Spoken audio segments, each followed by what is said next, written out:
Ok, pessoal, vamos lá para mais uma aula. Essa aula prévia, tá bom? Aquela aula que vem um pouco antes da aula propriamente dita, que vai acontecer daqui a pouquinho, às 20 horas da noite, às 8 horas, tá bom? Professor, eu cheguei 5 minutinhos, 3 minutinhos antes lá e ninguém me aceitou. Não vai, abre às 8 horas e acabou, tá bom? Vai ser bem rapidinho, bem rápido essa prévia, porque a gente vai só dar continuidade que nós já fizemos na semana passada, que era isso, né? Nós estávamos aqui fazendo o conserto dessa plaquinha, e eu vou agora, nessa prévia aqui, focar o que eu penso. É pena que eu não consigo mandar isso aqui muito antes, né? Que era para vocês darem uma olhadinha, dar uma estudada nessa estrutura, tá bem aqui, ó. Essa estrutura aqui é o que a gente chama de ampiop, né? Essa estruturinha geométrica de como esses amplificadores operacionais se apresentam para a gente, tá? É um triângulozinho que vai ter duas portas de entrada. Normalmente você encontra com menos e um mais. A posição desse menos e mais pouco importa. E um outro ponto, que aqui por acaso é o pino 14, então eu tenho 12 como uma das entradas, 13 como outra entrada e 14 como sendo a saída. É uma HA17324. E você encontra muito ele só com esse nomezinho, 324 ou 324, muito conhecido, tá? Utiliza demais no nosso meio. Então eu penso que a parte mais sofisticada dos ampiops e o que você vai precisar saber para consertar um pedalzinho desse, um contra-speed desse, é entender como é que funciona um ampiop. É óbvio que o objetivo aqui não é ensinar essa parte, porque você está lá no nosso curso de eletrônica básica, e como o nosso foco aqui é mais prático, você precisava entender para ver se na prática, o que a gente viu teoricamente, como é que essas entradas, tá, funcionam, essas saídas, em função do que a gente aprendeu de forma teórica, né? Então veja, se na aula passada a gente estava abordando e falando sobre uma fonte, e a gente comentou lá, aqui por acaso está marcado mais 12 e menos 12 volts, mas o que a gente vai trabalhar, se não me falha a memória, é mais 8 volts, tá? E menos 8 volts, vai ter que ficar arriscado no esquema. Então exatamente essa tensão que a gente chama de simétrica, tá? Tensão simétrica, tá bom? Não assimétrica, simétrica. É ela que vai alimentar o nosso ampiop. Aqui tá 12, que acho que era uma aula que eu estava fazendo aqui, mas essa a gente vai trabalhar com menos 12. Então quem vai ser a tensão negativa não vai ser o GND, tá? Vai ser menos 12. E quem vai ser a tensão positiva? Mais 12 volts. É como se eu tivesse, sei lá, no meio da escada, tem uma escada, não sei nem se eu vou conseguir dar um exemplo legal, mas imagina assim, eu estou no meio da escada, né? Eu estou bem no meio aqui, tô aqui no meio dela. E aí eu tenho o seguinte, que daqui para cá eu tenho uma distância, tá? Uma altura, uma H, e daqui para cá tem outra distância, tá? Uma outra altura. Então eu diria que para cá aqui tem menos 8, vou até usar a expressão nada a ver, né? Seria metros, né? É menos 8 volts e para cá mais 8 volts. Né? Se fosse distância, que a grandeza escalar obviamente não é V de volts, né? De tensão, de diferença potencial, e sim metros, é como se daqui para cá tivesse menos 8 metros, ou seja, está dizendo que eu estou descendo e aqui mais 8 metros. Né? Como a gente está falando de tensão, eu estou usando essa expressão.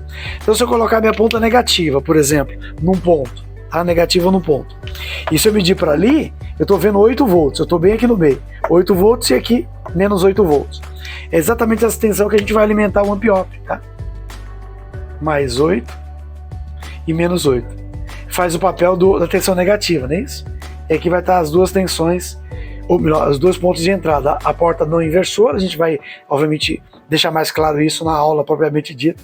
É só para você ver o que vai rolar hoje. Mas o que eu quero aqui de vocês hoje, para não aborrecê-los muito, né, com teoria, porque isso está lá no curso, tá? A aula feita. Era de perceber que quando eu tenho uma tensão negativa alimentando, aqui entrando aqui na porta inversora, por exemplo, sei lá, menos 1 volt, tá? Menos 1 volt. Eu vou pegar essa tensão negativa e vou multiplicar por uma coisa que já é negativa, que a gente sabe, não sei se vocês vão lembrar, a gente vai falar isso na aula, que quando eu tenho dois sinais iguais se multiplicando, ele vira positivo. Assim como quando eu tenho dois sinais diferentes multiplicando, eu tenho um sinal negativo como resultado. O que isso quer dizer? Que o resultado de uma tensão negativa entrando aqui, eu tenho um positivo que está multiplicado por uma coisa que vamos chamar de ganho do nosso ampiop, tá? Não vou me alongar muito nisso, até porque não é teoria, a gente quer falar na prática, para você ver o que te espera então na aula mais à noite. Então vamos aqui, pra você ver melhor, estou riscando aqui, mas a câmera está fora, né? E o que isso vem a dizer para mim? É que pode ser que eu tenha uma tensão aqui, por exemplo, de 8 volts na saída, e pode ser que eu tenha menos 8 volts na saída. E se meu ampiop estiver sendo alimentado com GND em vez de uma tensão negativa, Então, hora eu vou ter 8 volts lá, e hora eu vou ter 0 volts lá. Que daria certo também aqui, o menos 8, não tem nenhum problema. E isso faz toda a diferença, né? Porque se eu preciso ter uma variação de tensão para que o pedal funcione, tá? Essa variação de tensão vai de menos 8 volts, tá? De menos 8 a mais 8. E essa variação vai me ajudar a dizer se o motor está acelerando mais ou acelerando menos. E é por isso que a gente tem tanto problema com essa questão de, professor, eu piso até o final e não acelera até o que o cliente quer. Ou, antes de começar a costurar, a máquina funciona sozinha. Porque essa tensão está desequilibrada, não está legal. É isso que a gente vai ver na prática, porque na teoria está sendo dito aqui. Beleza? Por aqui que tá com zoom, né? Eu não consigo ver aqui o que eu tô mostrar para vocês o que eu tô, sei lá, riscando aqui. Enfim, mas aí na aula vai ficar um pouco melhor para vocês entenderem o que está sendo dito aqui, tá ok? Eu acho que é isso. E obviamente todos esses modelos matemáticos ele vai ser mostrado aqui, mas sem obviamente tanta teoria, porque a gente quer o quê? A gente quer ver qual que é a tensão na saída, já que o Hall está variando, já que os resistores, que é isso que também a gente vai falar na aula, né? Que existe então um divisor resistivo aqui, que quando você acompanha o curso você vê demais, eu falo nisso o tempo todo, tá?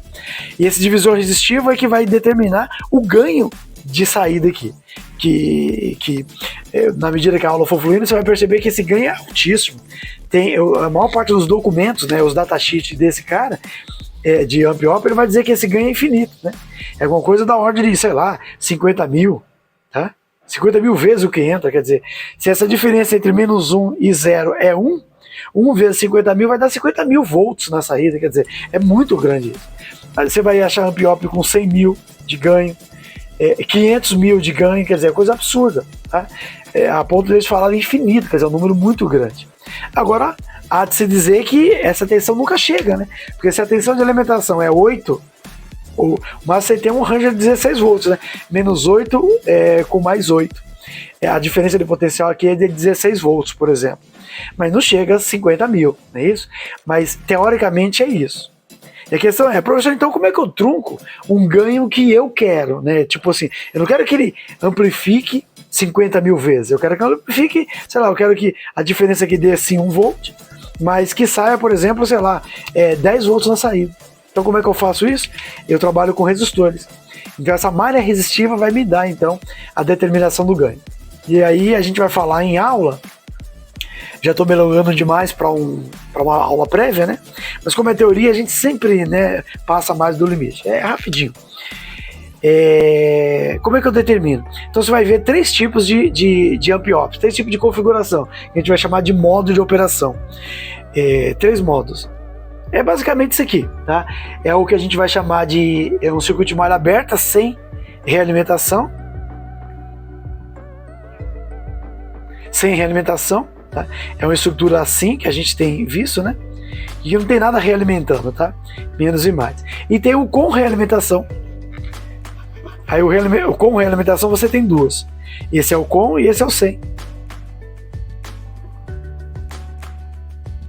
E o sem o que é? Ou melhor, como é que é?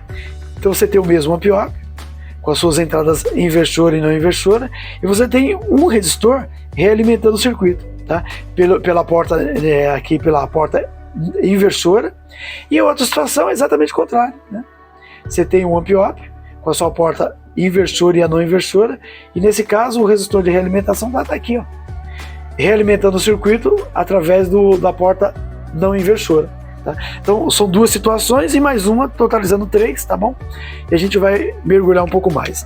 Então quando você pegar um pedalzinho para consertar, ou você vai ter uma situação sem realimentação, ou essas outras 2 situações, com realimentação negativa ou com realimentação positiva, tá ok? E isso vai determinar se você tem um problema no Amp-Op, nos resistores que o realimenta, ou se a tensão, que é o que a gente estava falando, né, na fontinha aqui, DC, ou ainda no próprio Amp-Op, que aí ficou fácil, né? Só substituir o fulano. Belezura? Aguardo vocês daqui a pouquinho. Me perdoe, a prévia ficou alta, ficou grande, mas é legal que assim você vai ver o que lhe espera daqui a pouquinho. Beleza? Forte abraço e até mais.